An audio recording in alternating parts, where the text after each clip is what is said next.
Hola, mi nombre es Marjorie Michelle Martínez Murillo y hoy les voy a hablar acerca de algunos trastornos congénitos del riñón, enfermedades con afectación vascular de la nefroesclerosis maligna y benigna, de la hidronefrosis y de los tumores del riñón maligno.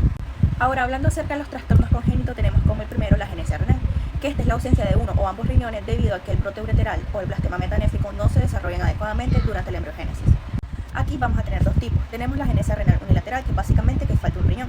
El otro va a ser hipertrófico para compensar y va a ser generalmente compatible con la vida y muchas veces se descubre de manera incidental.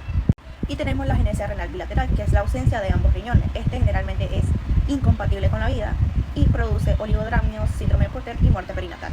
Dentro de sus características clínicas tenemos la ausencia del riñón en ecografía o en estudios de imagen. En la bilateral vamos a ver fases características de Porter como la nariz aplastada, orejas de implantación baja y contracturas y la falta de líquido amniótico. Ahora tenemos lo que es la hipoplasia renal, que este es básicamente un riñón pequeño pero conforme a estructuras normales y menos nefronas de lo habitual. Dentro de sus características tenemos de que puede ser unilateral o bilateral. El riñón afectado es funcional aunque con menor capacidad. La hipoplasia unilateral puede pasar desapercibida, pero la bilateral puede causar insuficiencia renal crónica en la infancia. Y en un estudio de imagen se puede observar como el riñón pequeño pero con estructura normal. Ahora tenemos lo que es el riñón en herradura, que esta es la fusión de los polos inferiores de ambos riñones durante el desarrollo formando una herradura. De sus características tenemos de que es generalmente funcional, pero puede presentar hidronefrosis por compresión del uréter, infecciones urinarias recurrentes, cálculos renales. Se encuentra más bajo de lo normal por debajo de la arteria mesentérica inferior. Está asociado a trisomías como el de Turner y el de Edward y se diagnostica mediante ecografía, tomografía o una urografía excretora. Ahora tenemos el riñón ectópico, que este es básicamente cuando el riñón está fuera de su posición normal debido a una alteración en su ascensión renaria. Tenemos los tipos de ectopía: la pelviana, que es donde el riñón se ubica en la pelvis; la torácica, cuando el riñón asciende demasiado y pasa el diafragma; y la cruzada, cuando el riñón cruza la línea media y ambos están del mismo lado. Y estos pueden estar fusionados. Dentro de sus características tenemos de que puede presentar rotación anómala, generalmente aumenta el riesgo de obstrucción ureteral, infecciones recurrentes y litiasis, y generalmente sintomático si drena bien. Hablando de las enfermedades con afectación vascular, tenemos específicamente la nefroesclerosis benigna, que en su patogenia tenemos de que es causada por una hipertensión arterial leve o moderada, que puede causar daño endotelial progresivo a las arteriolas renales con depósito hialino y engrosamiento de la pared vascular, lo que va a reducir el flujo sanguíneo y provoca una isquemia lenta, atrofia tubular y esclerosis glomerular. Tenemos en la morfología macroscópicamente se van a observar riñones disminuidos de tamaño y peso, una superficie finamente granular, y al corte se va a ver adelgazamiento cortical y preservación de la médula. Microscópicamente se va a ver una arteriolesclerosis hialina, se va a ver homogéneo rosado en la pared arteriolar, va a haber fibrosis luminar en arterias interlobulares, atrofia tubular, esclerosis glomerular y fibrosis intersticial. Dentro de sus características clínicas tenemos de que suele ser asintomática durante mucho tiempo, puede haber proteinuria leve moderada, hematuria microscópica e insuficiencia renal leve. En pacientes de larga evolución puede llegar a dar una insuficiencia renal crónica, y si hay nefroangiosclerosis, la función renal puede deteriorarse lentamente. Ahora, hablando acerca de nefroesclerosis maligna, tenemos de que esta va a ser provocada por una hipertensión severa y de rápida evolución que va a generar un daño endotelial agudo con necrosis fibrinoide de la arteriola e hiperplasia de la íntima, lo que ocasiona una vasoconstricción intensa, una isquemia severa y una insuficiencia renal rápidamente progresiva. Dentro de su morfología macroscópica vamos a tener de que van a ser riñones de tamaño normal o ligeramente reducidos, y en la superficie se van a observar lo que son petequias o hemorragias puntiformes. Microscópica tenemos necrosis fibrinoide en la arteriola y las arterias pequeñas.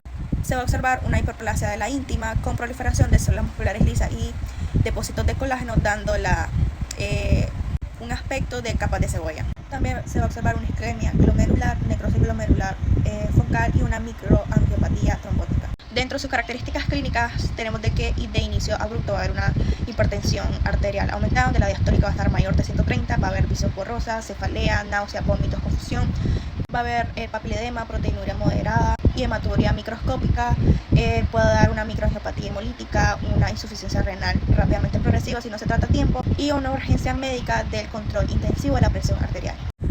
Tenemos la hidronefrosis, que esta es la dilatación anormal de la pelvis y los cálices renales causadas por una obstrucción del flujo urinario en cualquier parte del tracto, desde la pelvis renal hasta la uretra.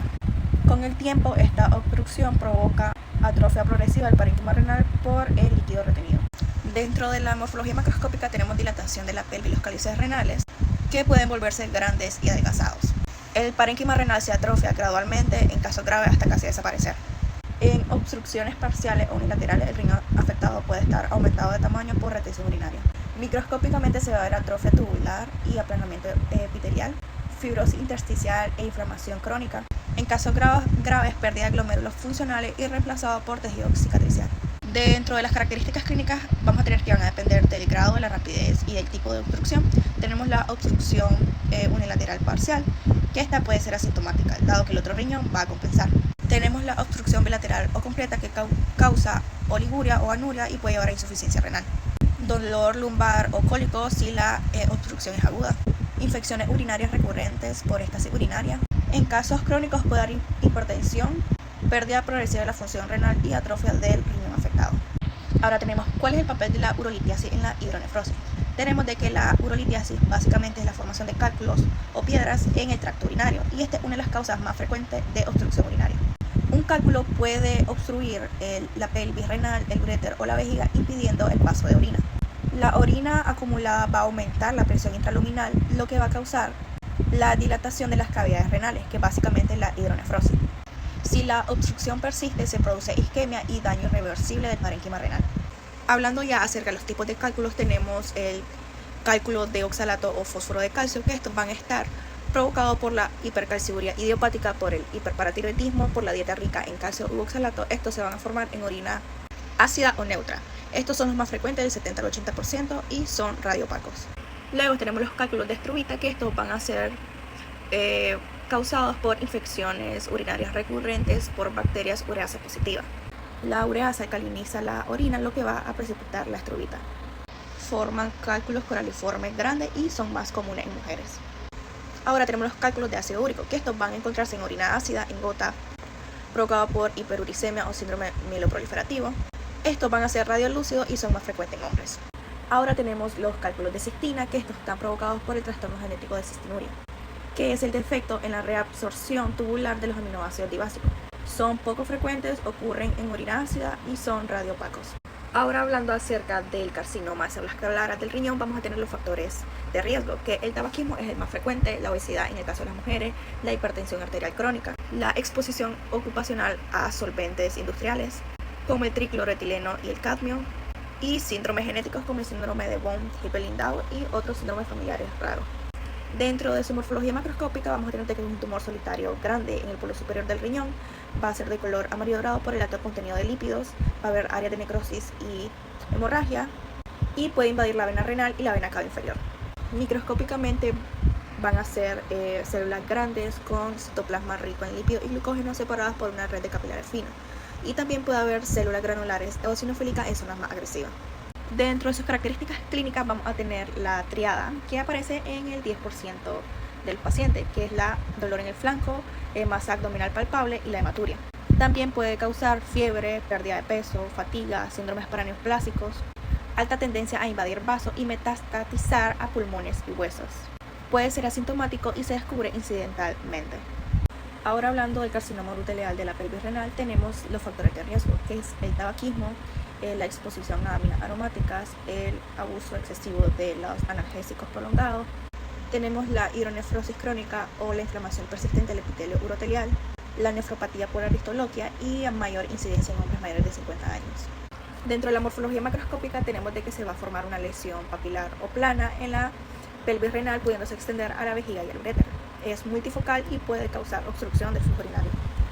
Microscópicamente vamos a tener que es un tumor formado por células uroteliales transicionales atípicas con núcleos hipercromáticos y pleomorfismo variable. Pueden coexistir áreas de carcinoma in situ en el urotelio adyacente. En variantes más invasivas penetra la pared de la pelvis y el parénquima renal. Dentro de sus características clínicas tenemos la hematuria intermitente e indolora. Puede acompañarse de dolor en el flanco si hay obstrucción. Puede haber pérdida de peso, hidronefrosis, cólico renal, anemia en caso más avanzado, alta tasa de recurrencia y multifocalidad, ya que pueden coexistir con tumores uroteliales en la vejiga o uretra.